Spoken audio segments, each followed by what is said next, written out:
Break family, fallout show from SummerSlam. Everything that happened here. Charlotte Flair addressing the WWE Universe. What happened with Bobby Lashley? Goldberg was in the house. We're gonna find out in just a little bit. Also, RK Bro celebration. Everything that happened with Matt Riddle and Randy Orton and their Brownlee new one tag team belts. I'll tell you about everything right here, right now.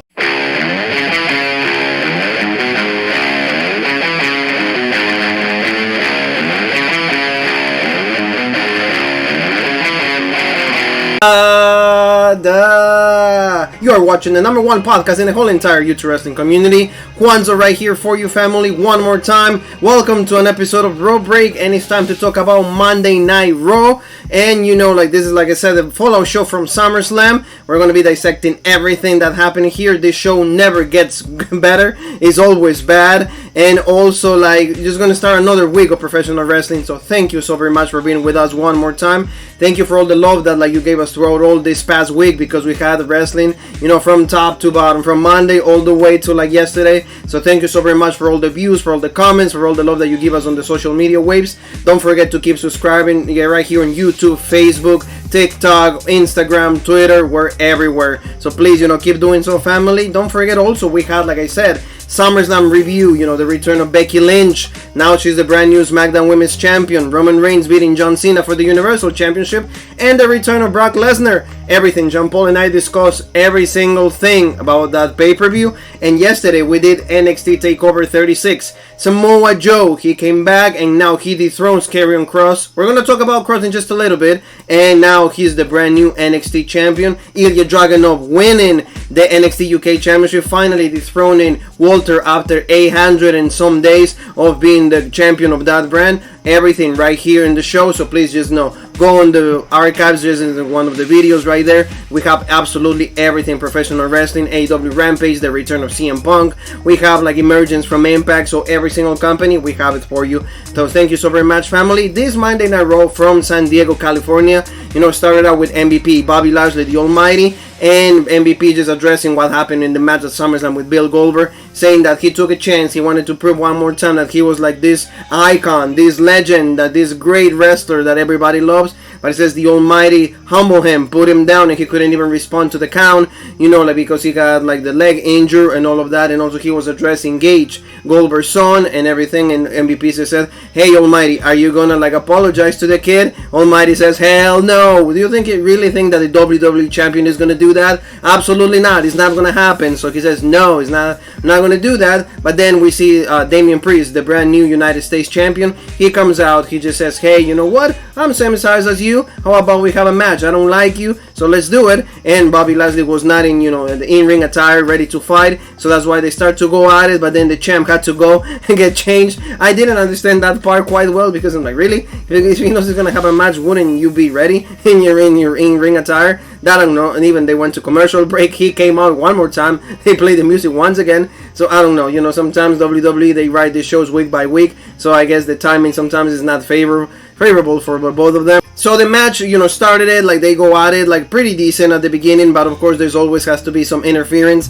So Sheamus comes out, he's the United States Championship against Damian Priest, so that's why he comes out. But all of a sudden Drew McIntyre comes out. So then this becomes a tag match, you know, in typical WWE fashion. We get to see like baby faces against heels, and this was okay, you know, like 20 minutes around that, maybe 18. Like they had a pretty long match for like TV time, and you know, of course, like we got to see Damian Priest and Drew McIntyre looking good. Like Damian Priest just won the championship, so he needs to look strong, he needs to dominate. Sheamus doesn't never look bad, like he's always rough, he knows how to like, you know, put good matches. And also like he had like the rivalry with McIntyre like a few months, so like that's still fresh. So it's like two guys that don't like Sheamus, you know, and two guys that don't like Bobby Lashley, so it made absolute sense that they did that. In the end, you know, the champion Bobby Lashley just retrieves, leaves Sheamus all by himself, and then that allows Drew McIntyre to hit the Claymore kick, 1, 2, 3, and they get the win. You know, the baby faces stand tall. So that was it. I don't know where this is going, because I'm thinking that Bill Goldberg is going to come back. They still have a lot of storyline to tell because of this thing with Gage, with the son.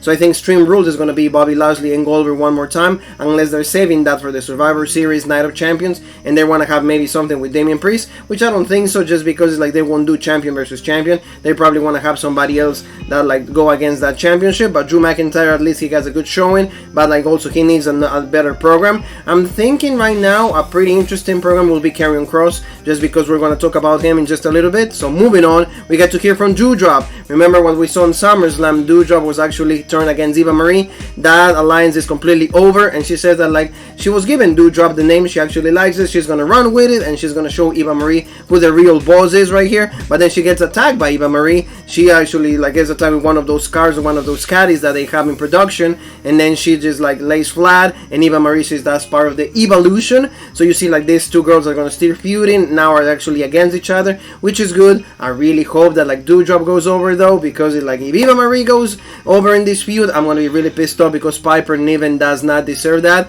If that's the only reason that she went to the main roster, just pack your bags, grab them, and just go back to NXT UK. That's what you need to do. I don't believe that like she should be losing to Eva Marie, a wrestler, a complete great wrestler, in Piper Niven against Eva Marie. It does not make any sense, but that's what we saw, family. Now let's go to like Karrion Kross. He debuted with like a new mask, like a new attire, new in-ring, kind of like more looking like Shao Kahn from like Mortal Kombat, more like a ninja. You know, we didn't see Scarlett yet. A lot of people are saying that she's injured, maybe she's sick. We don't know if it's COVID related, but I mean, Karrion Kross like had a match with Ricochet, looking different, and that's good. He needed to refresh himself because he's completely done with NXT. Also, like, you know, he dropped the title to Samoa Joe, like I mentioned before, so this is important. Like, he needs to have a brand new character and have like everything, all the losses to Jeff Hardy, all that stuff that I was started out in the wrong foot, like he needs to like just wipe that off. So like this match with Ricochet, absolutely like quickly, another jobbing effort from Ricochet, straight jacket or the Karrion jacket, and completely Ricochet passes out.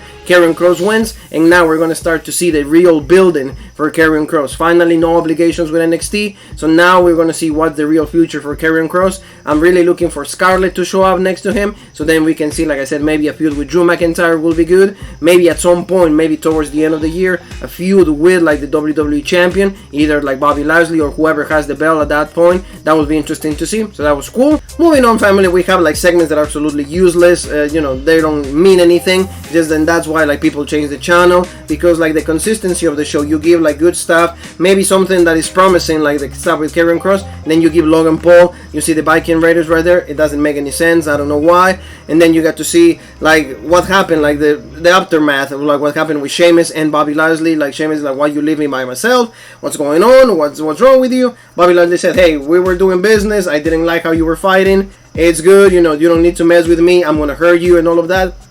So you see a possible rivalry between these two. We'll see what happens. I mean, this will be great, despite the fact that they're heels, but at least it was going to be a great match, it's going to be a great bout, it's going to be really intense, and that's what we want.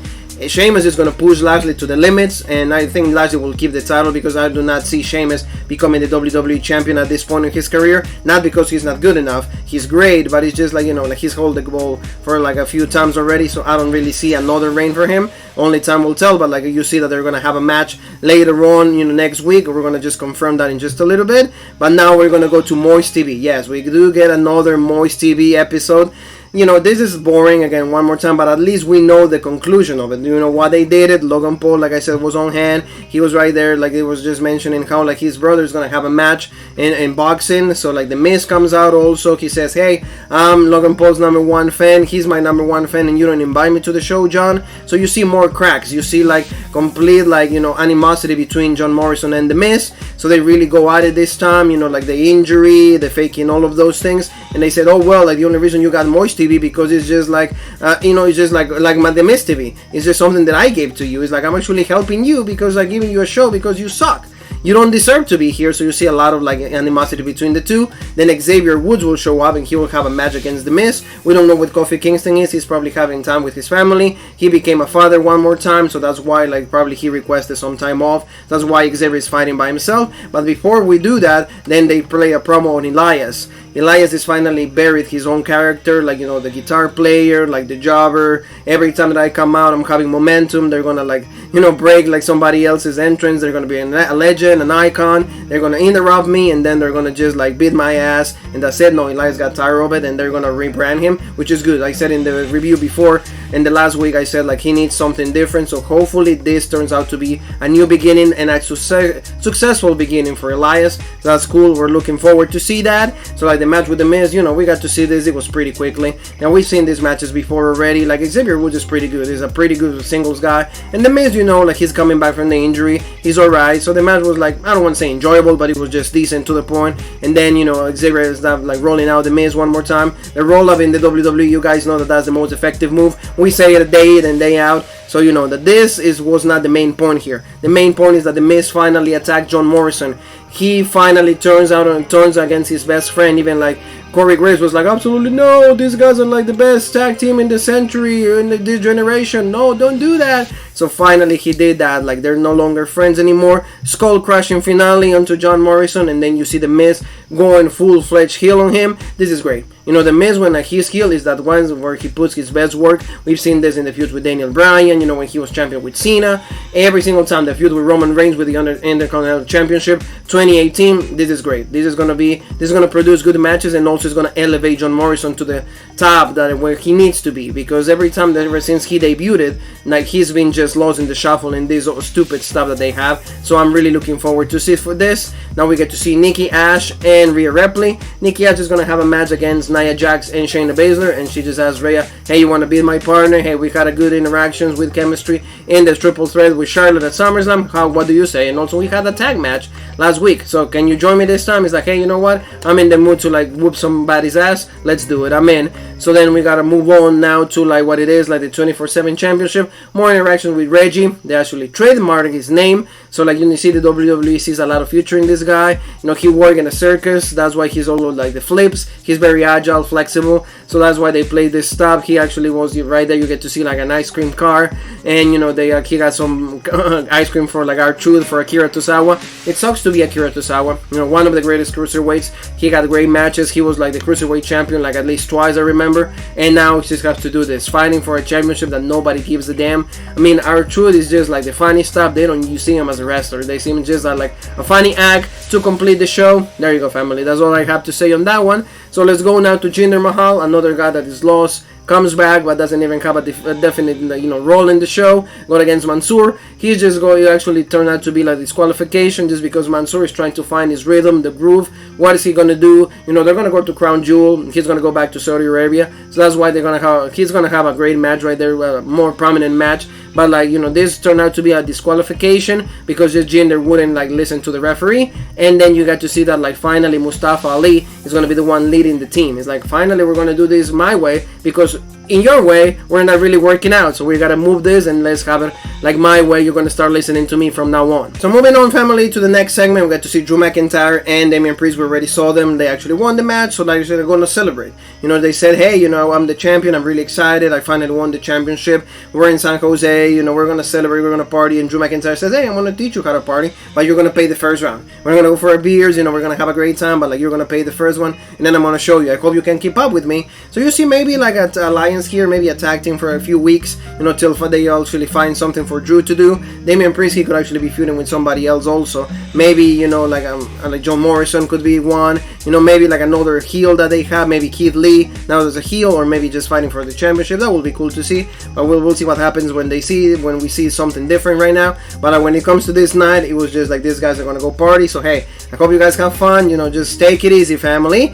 And now we're gonna talk about Charlotte Flair, 12-time champion, because they don't count the NXT reigns anymore, but it just comes and addresses the WWE universe. She just says that like she's a 5-time SmackDown champion, and now she's a 6-time or 7-time Raw Women's champion, and that's why she's celebrating. She said that like she finally got the title that she deserves. She took it out from Nikki ASH, a girl that pretty much did not deserve to be the champion. She actually like put a stain on that championship, but like Charlotte made it right. Now the title is in somebody that actually deserves it, that knows how to carry the division, and that's her. That's the main woman. Like she started like the women's revolution according to her.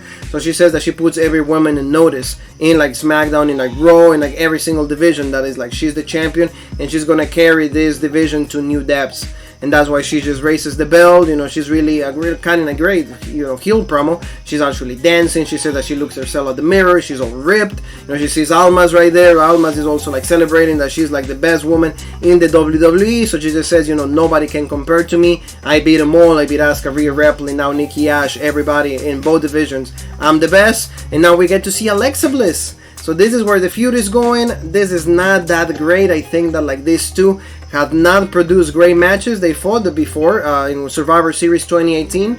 They did that, so I don't know if they have a lot of chemistry. Alexa Bliss also has not had great matches yet, so we'll see what happens. But she just says, hey, I just decided to come out with Lily and say hi.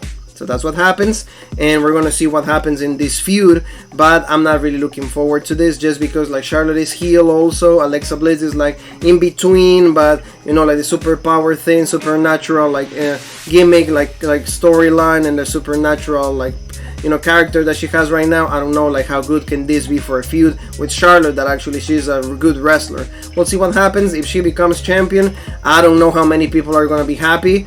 I will tell you, I wouldn't be happy, just because the title needs to be on somebody that is a wrestler. If they took it away from Nikki ASH, that she's actually a wrestler, and she's able to put like a character that is very unorthodox, I will say that like this will not make any sense, at least for me. A lot of people will love that because they love Alexa Bliss, but that's because they love her. They don't love what they're doing with her. So there you go. That's what I think on that. So like we get to see Shayna Baszler and Nia Jax, and they said, hey, we dominated the tag team division a few months ago. We just gotta remember what we did before, and like we're gonna start tonight. So we're gonna have a great match. We're gonna win. We're gonna be that dominant tag team one more time. So they have the match with like Nikki ASH and Rhea Ripley, and this actually was more for like the baby faces, just because it seems that they're going to actually becoming a team, because I don't think they're going to be challenging Charlotte anymore, because she's just moving on to Alexa Bliss like I mentioned. So Nikki ASH did a beautiful crossbody right there on Nia Jax. You see more dissension between Nia and Shayna, and in the end Riptide on to Shayna Baszler. Look where Shayna Baszler is now.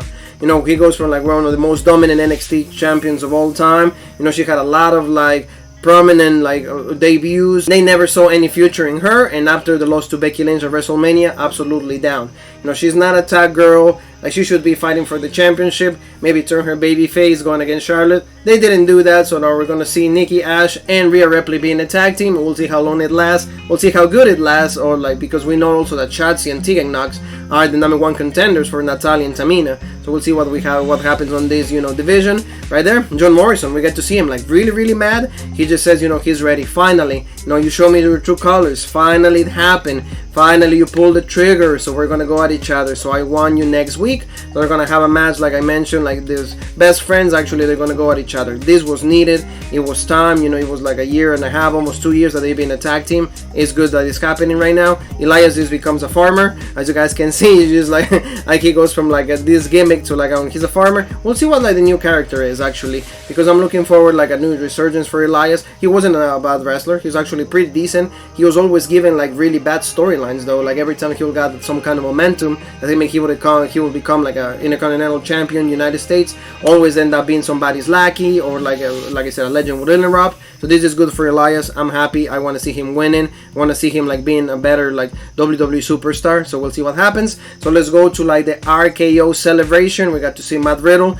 He's actually excited. We had a promo beforehand saying that like he's really happy to be Randy Orton, and then Randy Orton just says, hey, whatever you do, make sure you don't make me look bad. Don't do anything stupid. And then Matt Riddle goes like, do you think I will do something stupid, bro? And you see that face. So this was cool. Like, he was actually introducing like the RK Bros. He was saying that like a few weeks ago they were the RK Bros. Then Randy Orton left, and then he came back. He RKO'd me. So now we're better than ever, and now we're the Raw Tag Team Champions. He had like Pyro right there, like the logo, really having a good time. And then he brought him a scooter. So everything that like it seems to me up to this point is like, oh, Randy's gonna like just turn on him, and RKO is coming. We'll see. I was just like, okay, at some point he's gonna hit the RKO, and that's gonna be in the end of it. But now AJ Styles and Omos come out, and they just say that like he's like has a phenomenal forearm from Riddle, and then he challenged him to another match, and it's gonna be the main event for this show. And I was like, okay, this is fine, because I still there's still animosity. They don't have another tag team build. The Viking Raiders are, with Logan Paul. Doesn't make sense. We don't want to see that. So this was okay. But now let's go with the matches for next week. We're going to see the almighty Bobby Lashley against Sheamus. Like I mentioned before, this is going to be great, and it's going to be a good match. We'll see. Here's when it comes to path. We'll see maybe Goldberg might show up, or just Sheamus like beats Bobby Lashley, or like something can happen here that we will see the path clearly for what is going to be Extreme Rules, or maybe Saudi Arabia with like Crown Jewel. So we'll see what happens there. Also, like I said, Doudrop against Eva Marie. Here, please, WWE, put over Doudrop, the Piper Niven. You have the future in this girl. She can be a great superstar. She should be fighting against Charlotte. Please have her put over. Like, get rid of Eva Marie. She's not needed.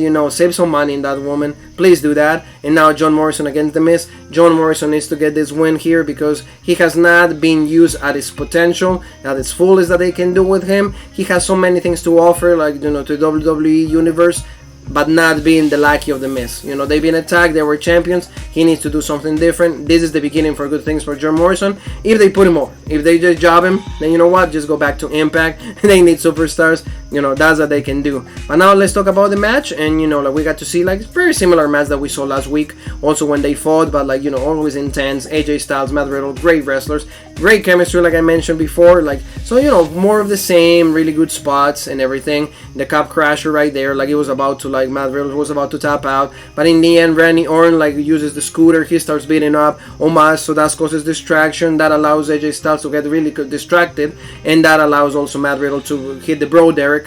That was I like that move. It's a pretty decent finisher, pretty like devastating. 1, 2, 3. RK Bros get the win, and they're celebrating. In the meantime, Randy Orton gives the title to Riddle, hits an RKO, and the RK Bros are like standing tall here. This picture is great because they need to look dominant. They need to look dominant for like about 4-6 months, whatever you want to like have it last. But at least show dominance in this too, and then the cracks will start showing because you see that Randy Orton does not fully trust Matt Riddle yet. So that will be the breaking point, and at some moment when Riddle does something really stupid, that will cause the crack, and then maybe they will separate. They will lose the championships, and then they will start feuding. That can even be for like a WrestleMania match, which it will be great. It will be a long booking, a long story that could actually tell us. But for the now, we get to enjoy these two guys standing tall in the ring, delivering great matches. They're great wrestlers, and actually they have a lot of chemistry together. So I'm happy with it. I'm happy that they ended the show that way, family. This is your Monday Night Raw review, family. Thank you so very much for being with me. I hope that you guys enjoying this. Don't forget tomorrow we have NXT. We have all the WWE shows. We have AEW. We have Rampage.